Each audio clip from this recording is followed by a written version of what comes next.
personality, I would say I'm little reserved kind of person. Really doesn't get along, open up in the new group. But as a team, I'm quite easygoing to mix up with any of the team member. And in terms of my hobbies, I love music. I sing a little on karaoke mic, and I tried a lot of things on karaoke in this lockdown, and I had good time singing along with my wife, and we had a couple of songs recorded.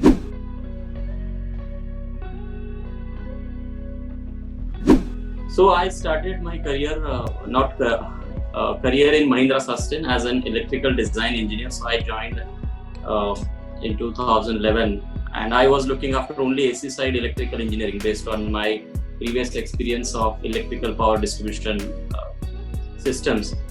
However, in Sustain, my experience has been I have seen ocean of opportunities in Sustain, because I was put on to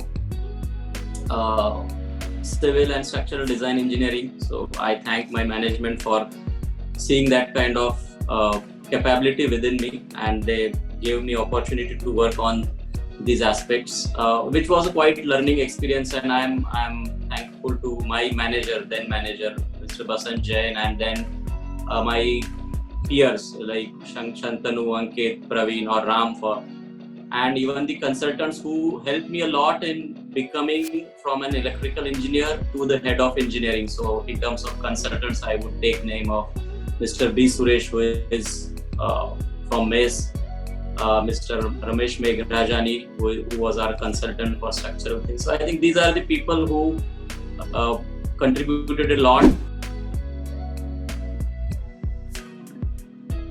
When I came here, it was not as easy as it looks from outside, because initially, though the solar was very profitable sector, or I can say growing sector, but as more competitors started, or more business houses started coming into renewable energies things, and this reverse auction in solar business reverse auction bidding, it caused a lot of pressure to all developers or EPCs. And even this solar technology, means if I compare solar technology in 2011 and now, so we started with PV modules which were rated at 228 watt peak for crystalline, and for thin film it was, I think, 90 watt peak modules, and today we are talking of almost 500 watt peak modules. So this industry is continuously changing and continuously imposing challenges to the designers. So I think this continuous change, and the designers have to be continuously innovate to match the industry needs. I think this continuous development, or being on your toes to get the right solutions for business, I think this is the thing which keeps me running, or which inspires me.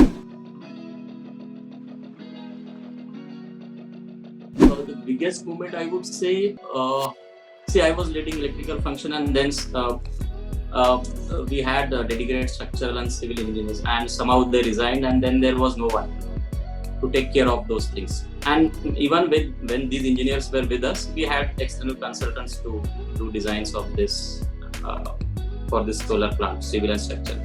However, one day Basant came to me and he said, you have to take this responsibility. I think that the confidence, means it was a gratifying day for me, that my manager was confident that I can handle these responsibilities as well, in addition to what I am doing.